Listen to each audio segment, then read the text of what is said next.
Thank you for being here. Thank you for watching this online now or after the fact. Right now, we are going to hear from Sister Stella, who is the Superior General of the Sisters of Life. And if you're not familiar with the Sisters of Life, they're Catholic religious sisters, nuns, as they're more commonly known, even if that's not technically correct, but we'll have a seminar on that afterward. It's voluntary. And the Sisters of Life, as Sister will no doubt talk about a little bit, are take the normal vows that sisters take: poverty, chastity, obedience, lay down their lives for God, and also they have a particular charism for the protection of human life. And Cardinal O'Connor, the founder, New Yorker, or he at least wound up as the Cardinal of New York. He got the inspiration in Dachau. And for my part, again, no, this was thanks to, I guess, Pope Francis. I've only been to Auschwitz once, and it was around World Youth Day. And when Pope Francis was in Poland, and believe you were there as well. We walked through Auschwitz. It was such a hot day, and of course you cannot complain about a hot day in Auschwitz, right? It was very, very fitting. But I just remember, so I was there, we were there with Sisters of Life, Dominican priests, and College Knights of Columbus. And I just remember praying the Divine Mercy Chaplet. For the sake of his sorrowful passion, have mercy on us and on the whole world. And I couldn't think of a more appropriate way. There's no appropriate posture there other than humility and pleading with God for mercy, for forgiveness, and for all of us to do our part to make never again real. And so with that, I invite Sister Stella to come up and talk a bit about the idea that we are spiritual Semites, the witness of Cardinal John O'Connor.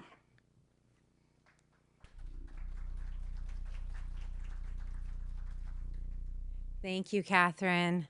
Yeah, and just a little bit about ourselves, the Sisters of Life. Some of you I haven't had the opportunity to meet yet, just to tell you who we are. As Sisters of Life, we believe that every person is sacred, unique, and unrepeatable, infinitely loved by God. But we know that going through this life, it's easy to forget that. But we know that when people experience being loved for who they are, not what they can produce or achieve or do, but for who they truly are, they thrive and live in the fullness of life. So as Sisters of Life, it's our great joy to proclaim that truth, the dignity of every human life. And we do it in a variety of ways. Our primary work, our first work, is prayer, and everything we do flows from that prayer. So we serve women who are pregnant and in difficult situations, and we help them to receive the gift of their own life so that they can choose that for their children. We also host retreats so people can receive and be renewed and restored in God's life. And we have a very special healing work for women suffering after the experience of abortion so that they can receive God's healing love and mercy and return and live in the fullness of life that God wants for all of us. So that's a little bit of who we are, but we were founded by John Cardinal O'Connor, who was the Archbishop of New York. And the reason I'm speaking about him today is because for the last probably 15 years, I've been researching his life, and more seriously, the last 3 years, I've been working on his biography. And in my research on his life, I've interviewed dozens of people and got to know many people. And one of the best interviews I ever conducted was with this old salty priest from Philadelphia. And I asked him who he thought Cardinal O'Connor was. And he went on to say, well, he was a great priest of Philadelphia. He was the Archbishop of New York. He was a prolific writer, outstanding teacher and defender of the faith, founder of the Sisters of Life, patriarch in the pro-life movement, great friend of the Jewish community. And then he paused and he said, you know, he was a great man. He should have been two men, really. And that's kind of how I felt. And as I flogged my way through this biography, he was a great man and he really embodied so many different things in his life. But in this presentation, I'd like to highlight some of Cardinal O'Connor's life and how he lived the precepts of Nostra Aetate and fostered Catholic and Jewish relations, and how he became a unifying force within the Catholic and Jewish communities. And I'll also show 2 video clips that demonstrate his influence from the perspective of some members of the Jewish community. Commenting on his relationship and efforts in the Jewish community, Rabbi Ronald Sobel asserted, "It's clear that the Jewish people never had, past or present, in the American Catholic hierarchy, a friend as consistent as His Eminence John Cardinal O'Connor. He gave of himself with vigor and passion to build bridges of understanding. Simply put, John O'Connor was the best friend the Jewish people ever had in the American Catholic Church. His impact on Jewish Catholic relations in New York rippled throughout the world." A good question to ask is, how did this begin? In my research on Cardinal O'Connor's life, I knew he had a great appreciation for the Jewish community, but I had no idea how deep those roots actually went until I made a discovery that was not known to him in his own lifetime. With the assistance of his relatives, as I plowed through archives, I came across his parents' baptismal and marriage records. In his lifetime, Cardinal O'Connor had known that his mother was a convert to Catholicism, and the family story was that she had been a Lutheran from a German background. And in fact, in 1997, just 3 years before Cardinal O'Connor died, a New York archivist put together a genealogy for Cardinal O'Connor as a gift. And he gave him documents that demonstrated his mother's parents had indeed immigrated from Germany, and that his grandfather, had been a teacher. More than 10 years after Cardinal O'Connor died, we pressed further into this, and we learned that indeed his maternal grandfather had been a teacher, but a rabbi at a Jewish school in Bridgeport, Connecticut. This was completely unknown to Cardinal O'Connor during his lifetime. That being said, when his sister Mary, who's still alive, learned of this fact, that their mother was Jewish, she simply said, "The heart knows reasons, reason knows not." There's something deep within him that drew him to the Jewish community. November 9th, 1988. Cardinal O'Connor lit a candle in his window on Madison Avenue at his residence for all to see. It was the 50th anniversary of Kristallnacht, the night of broken glass that signified the start of the Holocaust. Although he was suffering from pneumonia, he also spoke at 2 ceremonies to mark the somber occasion. And Cardinal O'Connor directed all Catholic churches in the Archdiocese of New York to ring their bells and to leave their lights on that night. He explained the meaning of the broken glass. He asked, "Why did they destroy the Jews?" My answer is that they looked into the face of the Jews, and there they saw the image and likeness of God. They could not stand that, and they tried to destroy it. Referring to the candle in his window, he said, "I'd like that candle to tell anyone in New York who, out of hatred for Jews, wants to shatter glass or paint swastikas. Shatter glass in my house. Paint swastikas in my house. For a spiritual Semite lives here."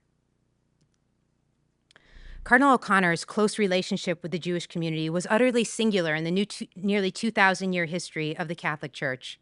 Prior to 1965, Nostra Aetate, this type of relationship was an ecclesial and political impossibility. Spans of animosity and misunderstanding clouded the relationships between Catholics and Jews. In his horrific mistreatment of the Jews, Hitler told church leaders who protested his actions that he was only putting into effect what Christians had preached for nearly 2,000 years. While this statement contained hyperbole and some inaccuracy, it is true that centuries of antisemitism, division, and deep-seated misunderstanding erected both spiritual and physical barriers between Catholics and Jews. The illuminating document, Nostra Aetate, named the grounds for respect and positive encounters. The Synod Fathers recognized the debt of gratitude owed to the Jewish people. And what has been quoted several times already today, paragraph 4, we know reads, "The Church therefore cannot forget that she received this revelation of the Old Testament through the people whom God, in his inexpressible mercy, concluded the ancient covenant. Nor can she forget that she draws her sustenance from the root of that well-cultivated olive tree onto which has been grafted the wild shoots, the Gentiles. The chosen people remain chosen, since God does not repent of the gifts he makes. The document goes on to name Christ both as victim and reconciliation. This document laid a path for the future based on an attitude of reverence and respect, and highlighted the common spiritual patrimony of Jews and Christians, calling for greater dialogue. While the document established the building blocks for a new dialogue and greater reconciliation, we know that documents alone cannot change ancient suspicions and dissolve hostilities overnight. It was up to the next generation of Catholic and Jewish leaders to make the ideals a living reality. As Archbishop of New York, Cardinal O'Connor was uniquely positioned to pioneer Catholic-Jewish relations, as New York, as we know, home of the largest Jewish population outside of Israel. Though his predecessors, Cardinals Spellman and Cook, laid a sure foundation for Catholic-Jewish relations in New York, Cardinal O'Connor became a great architect. But his appreciation for the Jewish community did not begin when he became Archbishop of New York in 1984. As Nostra Aetate was being drafted in the 1960s, John O'Connor was a Navy chaplain and already living various aspects of this document. As one of the only chaplains serving Marines in battle during the Vietnam War in 1965, he took it upon himself to ensure that Jewish Marines could celebrate the Passover. He thought ahead of time and he ordered special foods that were flown in from Saigon. And he had a tent rigged so that Jewish personnel could spend the Passover services together.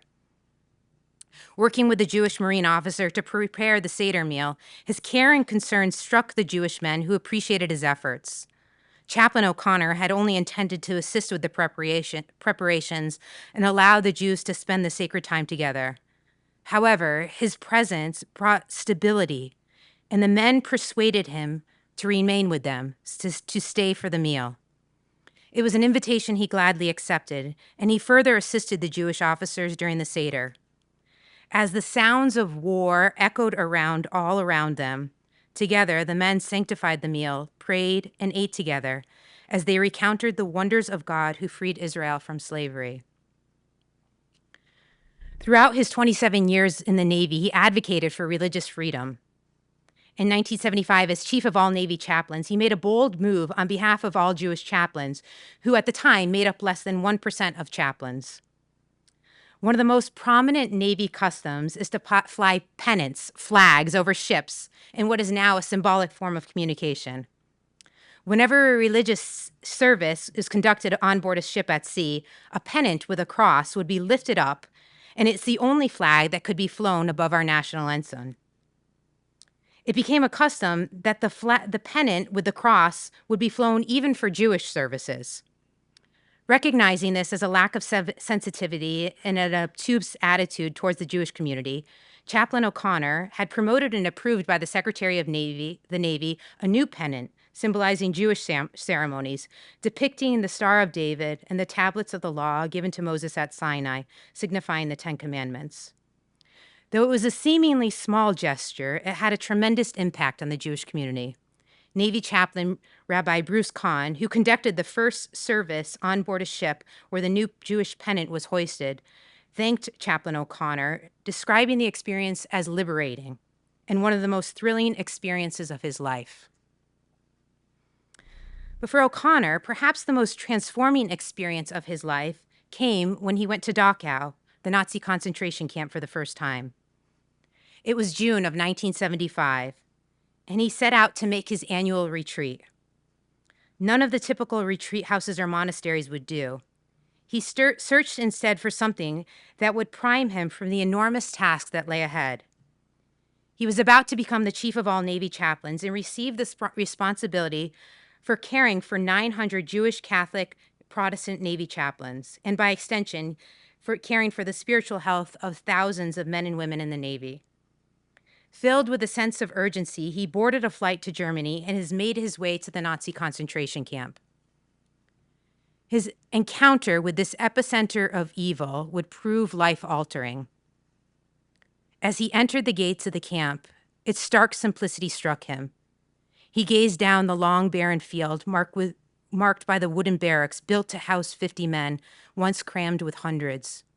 He said that his heart sank to his stomach, and horror overwhelmed him as he walked into the shower rooms where thousands were poisoned with the lethal gas. At one point, he placed his hand into the semicircular red brick oven in the crematoria, and he had what was a mystical experience.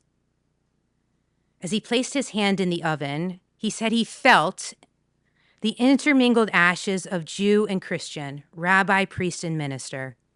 He was struck to the core and wondered aloud, "Good God, how could human beings do this to one another?" He said that he could not speak of this experience without tears falling from his heart. One might say that in placing his hand in the crematoria, he placed his finger on one of the deepest wounds in our culture, contempt for human life. Reflecting on his experience at Dachau, Cardinal O'Connor said that the men and women who died at Dachau shaped my adult life. He made a promise on that day that whenever he spoke or taught, he would always mention the dignity of the human person.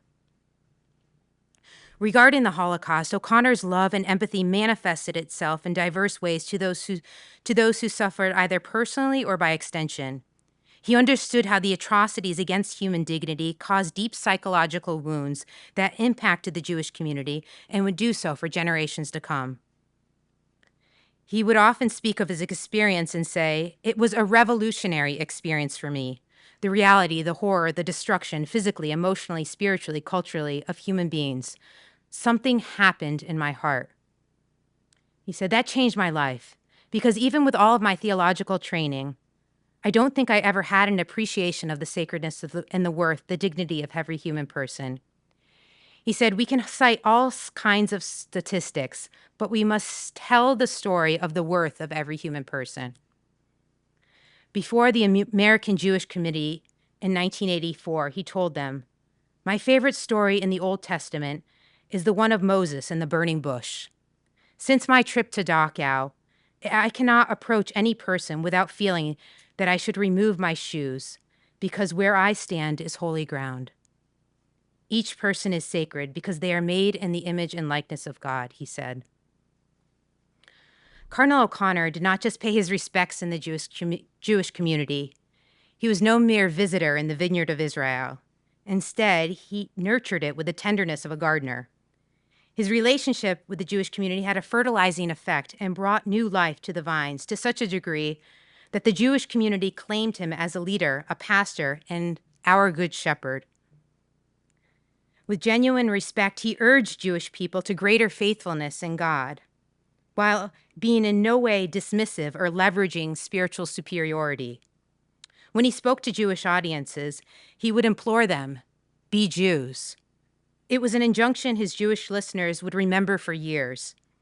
He warned against caving to pressures to conform to society and bemoaned, "I see too many Jews, I see too many Christians caught up in a passion for respectability. This passion consumes, destroys the soul. Be Jews."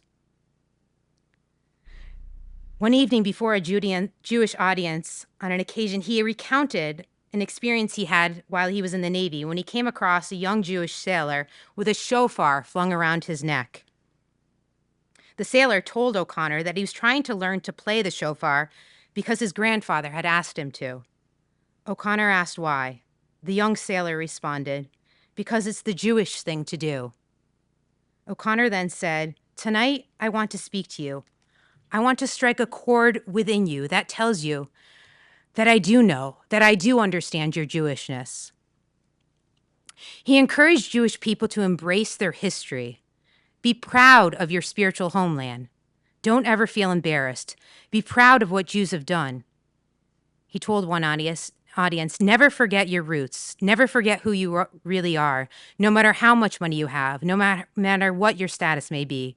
Never forget the values that made you who you are. I plead with you, be Jews. Do not yield to the passion for respectability. Addressing the rabbinical school graduation at the Hebrew Union College, he reminded the graduates of the sacrifices their ancestors had made throughout the centuries and urged them to be faithful to their traditions. He told the rabbis, "You must teach these words of the Talmud, these words of the Torah. You must teach them by your lives. You must teach them, if necessary, by your deaths." They are sacred. Some of Cardinal O'Connor's most eloquent and impassioned and heartfelt speeches were to Jewish audiences. The idea of the Jewish people being the older brothers of our faith was more than a useful poetic phrase for him. Cardinal O'Connor said it with the affection of a younger brother who loved, respected, and looked up to his older brother, even as he understood the differences of their relationships and their relationship with the father. He appreciated the moments when the older brother taught the younger brother about the father's love and fidelity. Christians owe a debt of respect to the chosen people, and Cardinal O'Connor willingly admitted it. He captured God's work throughout salvation that began with the chosen people, saying, Catholicism owes its lifeblood to Judaism. 40 years ago today, on the 20th anniversary of Nostra Aetate in 1985, Cardinal O'Connor accepted Rabbi Ronald Sobel's invitation to speak at the nation's largest Reformed Jewish house of worship, Temple Emanuel in New York. As the first cardinal ever to speak there, Cardinal O'Connor decided to include in his remarks a clear declaration of the Church's teaching on antisemitism. He assured them of the lesson he had often repeated to his own flock in St. Patrick's Cathedral, that a person cannot be a faithful Christian and an anti-Semite. They are incompatible because anti-Semitism is a sin. Before the nearly 3,000 people at the Park Avenue Temple, Cardinal O'Connor spoke with clarity, leaving no chance for misunderstanding. He declared that the Roman Catholic Church categorically rejects anti-Semitism and racism, whatever form it may take, whatever its source, or whatever its alleged justification. In his address that night, he also acknowledged the trauma of the Holocaust, but believed that betrayal, suffering, and loss did not have the final word. Barriers between Catholics and Jews could be dissolved, he said. He explained that suffering is, quote, the one common universal discourse, the one common frame of reference for all people everywhere. Each of us suffers, he said. O'Connor would go on to deepen his conviction and hope that Jewish Catholic communication and communion was found in God himself. He told the audience, the more you and I are steeped in our faith, in the holy, the more we can have an intimate and truly enriching, life-giving relationship with one another. Moved, the listeners rose to their feet twice in a standing ovation during his 30-minute address. Rabbi Sobel, who invited him, took in the historical significance of the moment and reflected. For almost 20 centuries, the mother Judaism and the daughter Christianity did not speak to one another. When they did speak to each other, it was more often than not in disputation instead of dialogue. Rabbi Sobel invited Cardinal O'Connor back to his temple on several occasions to speak and honored Cardinal O'Connor warmly, saying, God has implanted within you a beautiful soul, leading both Catholics and Jews to the tabernacle of sanctity, holiness, and genuine love. Rabbi Moshe Birnbaum said of him, he got us, he understood us, he honored the Jewish traditions, he was in touch with the Jewish roots of Christianity, and he had a deep sympathy, empathy for the horrors the Jewish community experienced in the 20th century. In 1997, the Jewish community in New York was proud to open the Museum of Jewish Heritage, a living memorial to the Holocaust. The project had been in the making for years, and when it came time for the dedication, Howard Rubenstein, head of a New York public relations firm, and Robert Morgenthau, the Manhattan district attorney, who had been in charge of the project, decided to invite Cardinal O'Connor to speak. It was understandable that a group was vocal in opposing O'Connor giving an address on the premise that some Catholics had contributed to the Holocaust. But Morgenthau and Rubenstein decided to move forward with inviting O'Connor anyway. When they did, another group insisted that his speech be approved in advance.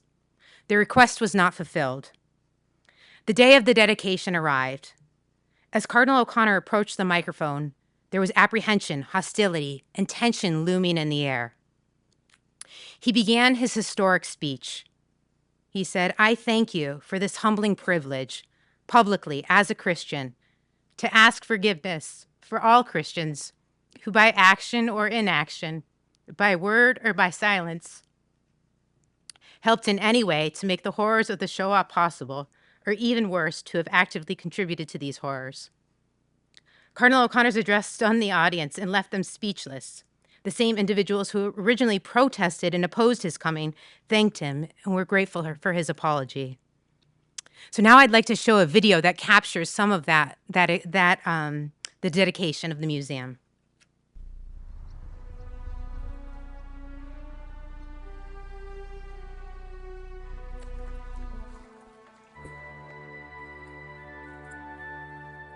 He was a prince of the Catholic Church,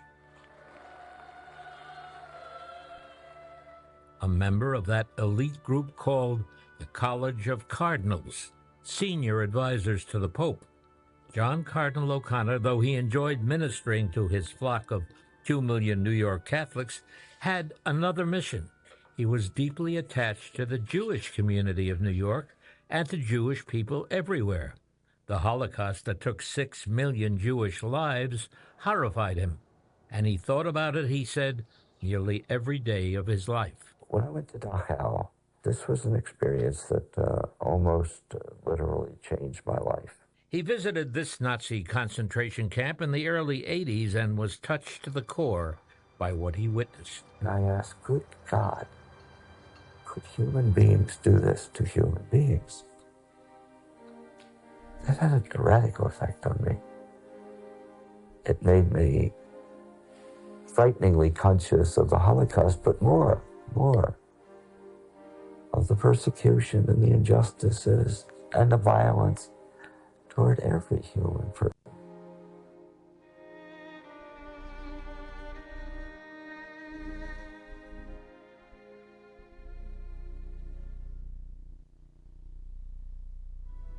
As cardinal, he became well known for strong stands against abortion and homosexuality.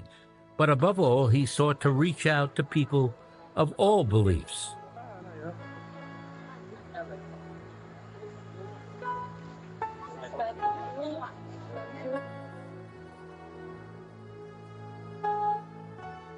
In a conversation broadcast in 1989 on WNBC, Cardinal O'Connor and Nobel laureate Elie Wiesel, a death camp survivor, spoke of the Holocaust and the need to remember and to create institutions like the Museum of Jewish Heritage, a living memorial to the Holocaust for the public.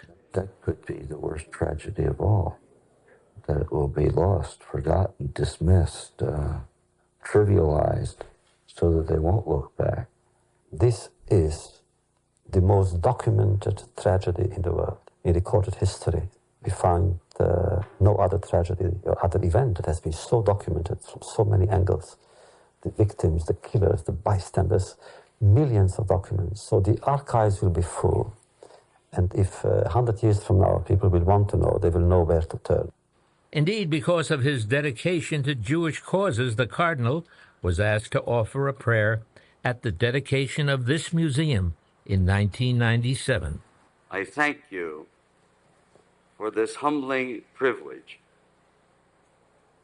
publicly, as a Christian, to ask forgiveness for all Christians who by action or inaction, by word or by silence, helped in any way to make the horrors of the Shoah possible, or even worse, to have actively contributed to those horrors. But I pray with even greater fervor that through this museum, every Jew will be ever prouder to be a Jew, and that those of us who call ourselves Christian will become ever prouder of our Jewish heritage. He was the first senior Catholic official to say, I apologize for what happened. And it took a lot of courage to get out front that way. The Cardinal also was very supportive of the establishment of the State of Israel and showed it by traveling there long before Pope John Paul made his visit in 2000. No, if that's for me, but if it is, thank you. I came here as a gesture of strong goodwill and friendship and actual affection.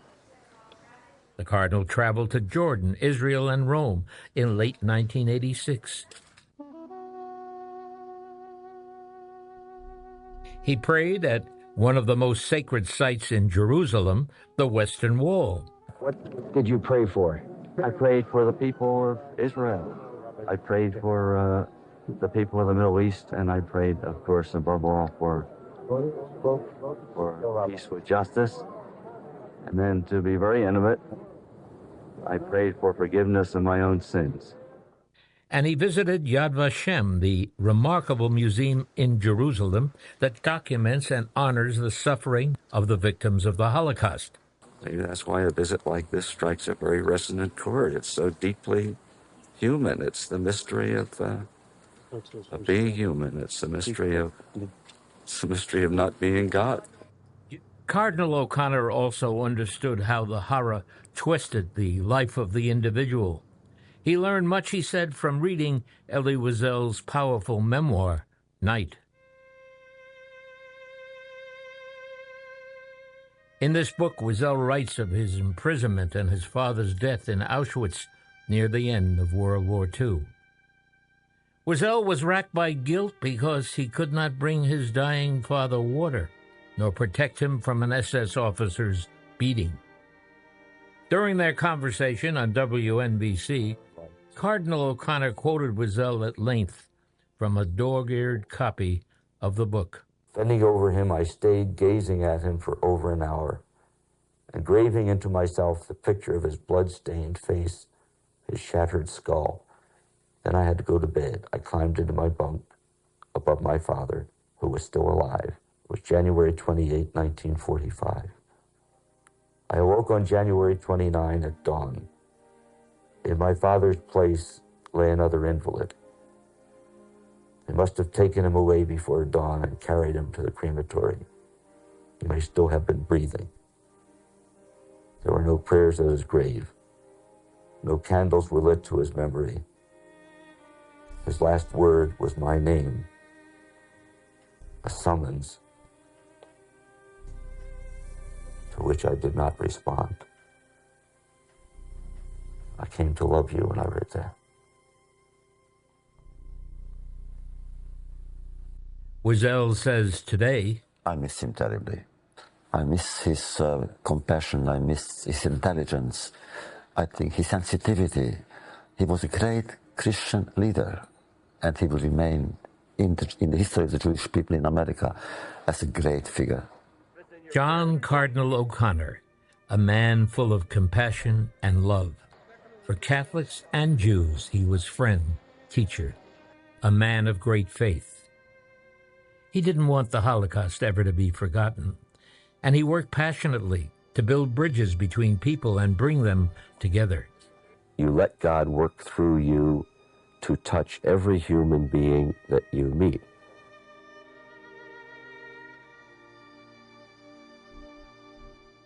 We can build in the next century and the next millennium a civilization worthy of the human person, a true culture of freedom. Jew and Christian together, we can and must do so. And in doing so, we shall see that the tears of this century have prepared the ground for a new springtime of the human spirit.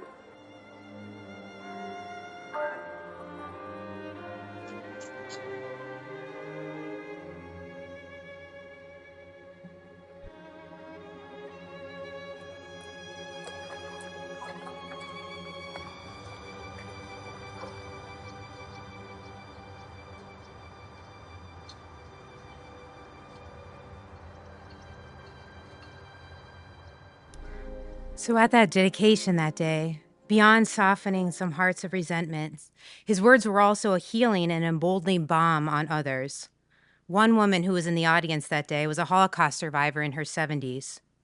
She had spent her entire life in silence about her experience.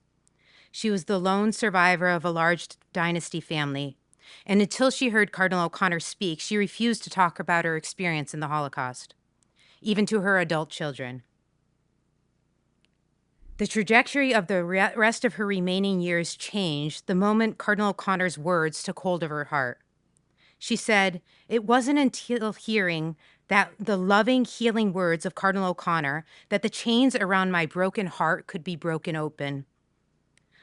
She continued, "Only after hearing the remarkable words of that beautiful cardinal did I feel at liberty to speak.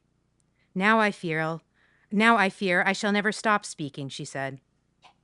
She had a new understanding of her own life and a new reason for living. So from synagogues to rabbinical schools, from gatherings of leaders to rallies, he accepted opportunities to show his solidarity in public. He championed their causes, spoke at events, advocated and built understanding.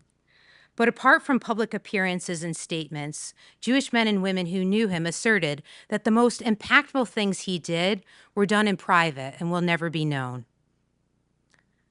So as though he had a formal relationship with numerous Jewish leaders, he also had a close personal friendship with many others. Early on, when he arrived in New York, at a reception for the New York Board of Rabbis, he was introduced to a woman named Sandy Merle, a woman who eventually became an ally in the pro-life movement. As Sandy stood in line to meet him, she overheard a conversation that inspired her and changed the course of her life.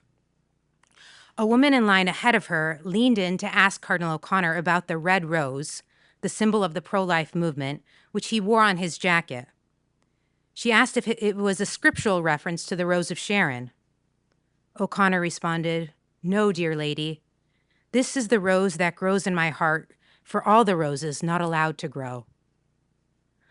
Sandy said for the first time she was convicted about the pain and sorrow of abortion and realized that she needed to do something on behalf of human life. As a woman of the arts, she founded an organization called STOP, Standing Together to Oppose Partial Birth Abortion, comprised of Jewish women in the arts. In September of 1999, in the days leading up to Yom Kippur, the holiest days on the Hebrew calendar, a day of prayer and fasting and atonement, Cardinal O'Connor wrote a letter to Jewish friends and leaders in New York. This was an annual practice, but this year's letter would have astonishing effects. Eli Wiesel was so moved by the letter, which he called a great gesture of understanding, that he obtained permission to have it printed in the New York Times as a full-page ad for all to see. Cardinal O'Connor began the letter by saying, "My dearest friends, with sincere love and admiration for your fidelity to the covenant, I am happy once again to send my greetings for a blessed new year." He shared, "Pope John Paul II has asked all Christians to enter into this new millennium in the spirit of Jubilee. Part of the process of Jubilee is a call for teshuvah, or repentance.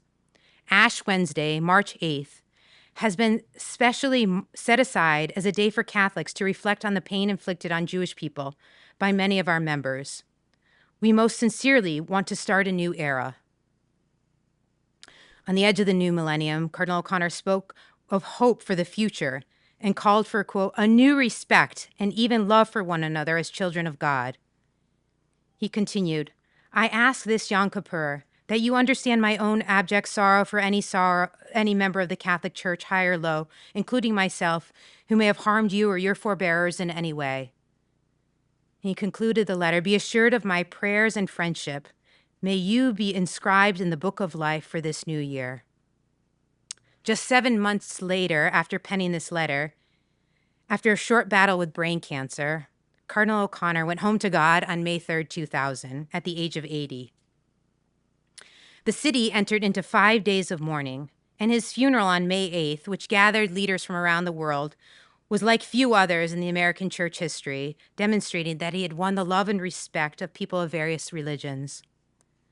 But it was another event, the preceding day, that many people found to be perhaps the most striking.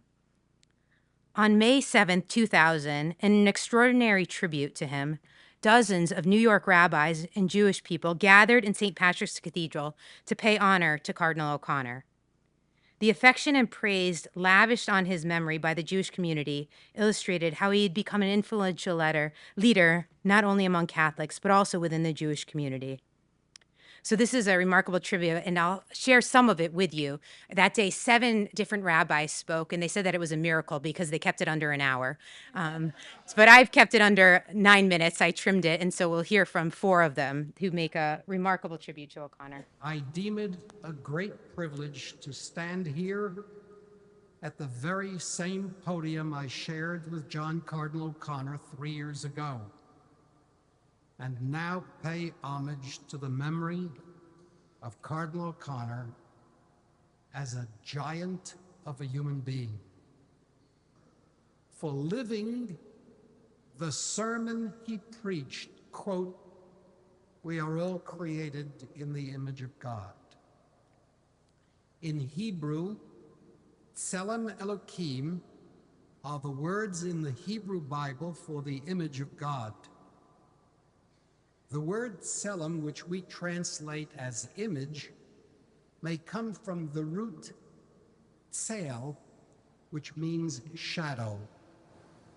We can, by our lives, strive not to imagine ourselves as God, but to be a shadow of God, following his ways, visiting the sick, feeding the hungry, helping those in despair, caring for the forgotten and the lonely.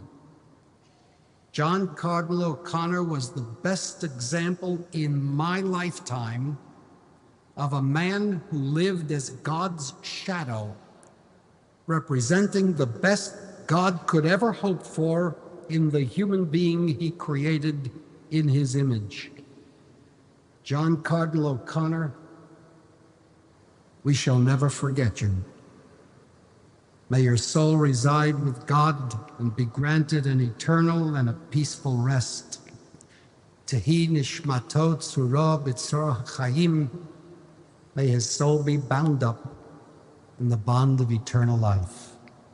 We recently recited and studied several psalms dedicated to His Eminence during his illness. I would like to share one of these with you. You heard it already, excerpted in English and chanted in Chinese. I'm going to chant it in the original Hebrew and in the traditional English. Mizmor leDavid, Adonai roi lo echsar. The Lord is my shepherd, I shall not want. Binotesha yarbitzeni, al mei menuchot yenahaleni. He maketh me to lie down in green pastures. He leadeth me beside the still waters. Nafshi yeshovev, yahancheni, v'magleit tzedek, leman shemo. He restoreth my soul, he guideth me in straight paths for his name's sake. Gam ki elech begeit samavet, lo irara ki ata imadi. Yea, though I walk through the valley of the shadow of death, I will fear no evil, for thou art with me. Shiftecha umishantecha heima yanachamuni. Thy rod and thy staff, they comfort me. Taroch lefanai shulchan neged sodadai. Thou preparest a table before me in the presence of mine enemies. Tishanta vashemen roshi kosi devaya. Thou hast anointed my head with oil, my cup runneth over. Ach tov v'chesed yudefuni kol yemei chayai. Surely goodness and mercy shall follow me all the days of my life. V'shafti beveit Adonai liodech yamim. And I shall dwell in the house of the Lord forever. During the recent Passover holiday, we Jews sang a beloved hymn around our Seder tables, recounting all the miracles which our ancestors experienced at the time of the Exodus. We are taught that each of these miracles on its own would have been enough to qualify as extraordinary. Dayenu in Hebrew, that would have been enough. I find myself at this season, following Passover, following Easter, counting the days to our great holiday of Shavuot as my Christian friends and neighbors anticipate Pentecost, with the refrain of that hymn, Dayenu, ringing in my ears, especially as it might apply to the great man who lies before us in state. If he had only respected us as his elder spiritual brothers and sisters, Dayenu, that would have been enough. If he had only empathized with our past sufferings, Dayenu, that would have been enough. If he had only forgiven us for at first misunderstanding his good intentions, Dayenu, that would have been enough. If he had only been supportive of our causes, such as the liberation of Soviet Jewry, which, thank God, he and we have all lived to see, Dayenu, that would have been enough. If he had only graced the dioceses and rostrums of our institutional celebrations and occasions, Dayenu, that would have been enough. If he had only facilitated better relations between our communities, Dayenu, that would have been enough. If he had only recognized the theological significance of Israel reborn and been instrumental in the establishment of diplomatic relations between the Holy See and the State of Israel, Dayenu, that would have been enough. If he had only encouraged us to be the best Jews we could be, as he often exhorted us, Dayenu, that would have been enough. If he had only asked for forgiveness from us, for him and the members of his church, past and present, Dayenu, that would have been enough. The list is truly endless and will never be fully known, because this so public a man was also very private. So much of the good he did for the Jewish people will remain forever confidential, as will so much else he did. If anyone deserved the vaunted Jewish title, Tzaddik Umot HaOlam, a righteous man of the nations of the world, it is certainly His Eminence, John Joseph O'Connor, Cardinal Archbishop of New York, whom we now mourn. Tzaddik in Hebrew means a righteous person, colloquially a saint, a man who practices tzedek, righteousness and justice, which recalls the Cardinal's motto, there can be no love without justice. Certainly he was a man who fulfilled the commandment written in Deuteronomy, tzedek, tzedek tirdof, justice, only justice shall you pursue. There is a teaching that these righteous people, these people who practice tzedek, these tzaddikim, even in death are considered alive. For the Jewish people, the eternal people, a people committed to the power and sanctity of remembering, the memory of His Eminence, Cardinal O'Connor, will live forever as a blessing among us. As to his earthly presence here among us, we would never have said Dayenu, for of that, my friends, we did not have enough. This morning and the last mornings, at prayer time, I have been thinking in Cardinal O'Connor. And I tried to find in my prayers the one that would describe his commitment, his spirituality. And it was this Saturday morning that I felt one word that was coming and describing what was Cardinal O'Connor. It is in the reading of this week of Leviticus 19 about holiness. And I found that that word described the very life of Cardinal O'Connor, that holiness of a person that could project that feeling and that relationship with God in his conversation with the people on the street, or helping, as it was in my family, at a terrible moment in a terrible tragedy of our family, he was a friend and a pastor, and he was saying the words that one needed to continue living. And Cardinal O'Connor is and will be a blessing for his community, for his friend in the Jewish community, for me, and for all of us.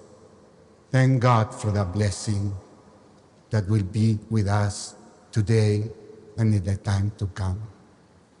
A legend, our legend, that God picked Moses not on the day he killed the taskmaster, not even on the day where Moses saw the bush burning and it was not consumed. God picked Moses on the day when tending the flocks of his father-in-law Jethro, that he left the flock to find a single sheep that had lost its way. And God said on that day and at that moment, if he loves a single sheep so much, he will love my people Israel. That is how God always picks good shepherds, not by what they think of the flock, but how they act to save a single sheep.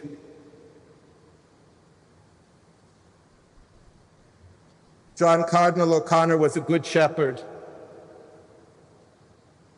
and he understood that the Holocaust was in his heart and soul, and it moved him, not because 6 million Jewish men, women, and children died, but because one human being who was Jewish died 6 million times.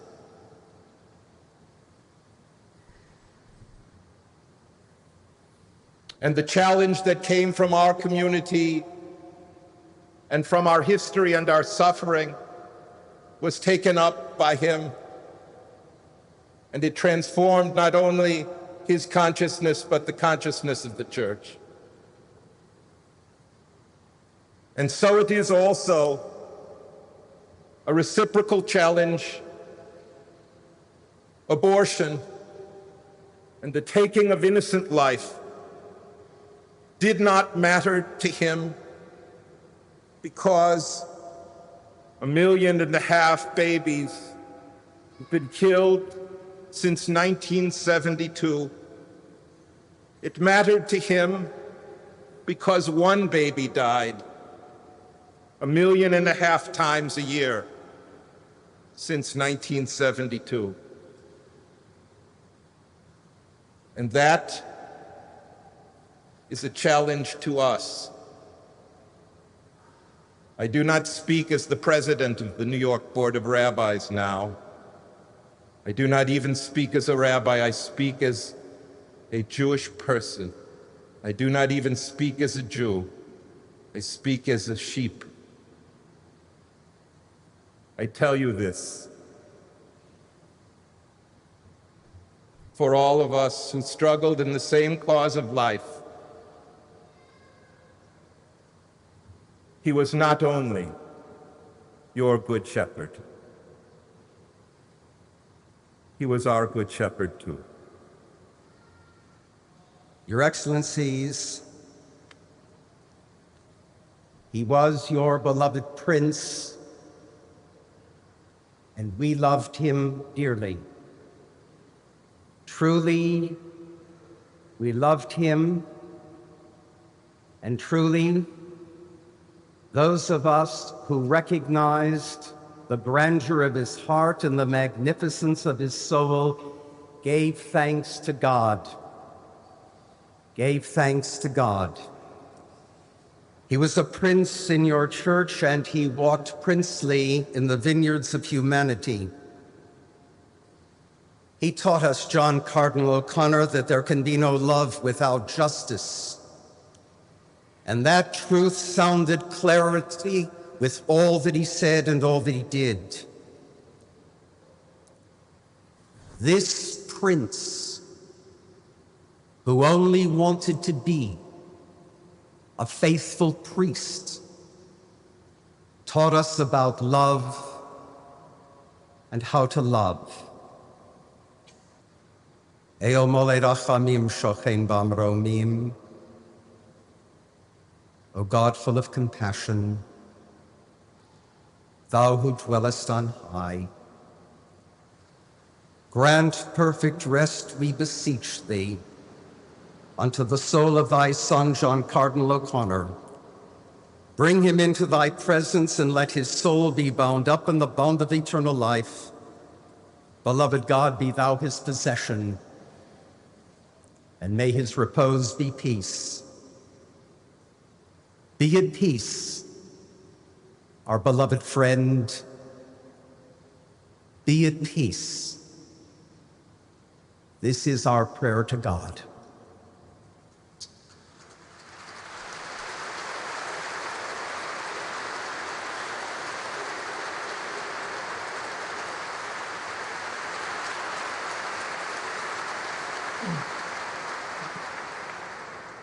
A short time later, Rabbi Paul Haight, Executive Director Emeritus of the New York Board of Rabbis, predicted that Cardinal O'Connor's legacy would continue to inspire future generations of Catholic and Jews to greater unity and collaboration. He said of Cardinal O'Connor, 500 years from now, John Cardinal O'Connor will have achieved immortality through Jewish history. Any historian writing about the life of the 20th century will have to take into account John Cardinal O'Connor because of the blessing he was to the Jewish people. So as you heard, by the end of his life, he was considered not only the Jewish community's most faithful friend in the American hierarchy, but also hailed as our cardinal, a father, mentor, role model, hero, and our good shepherd. So we thank God for his life and his legacy, and we pray that his example will continue to inspire us to greater unity and collaboration. Thank you.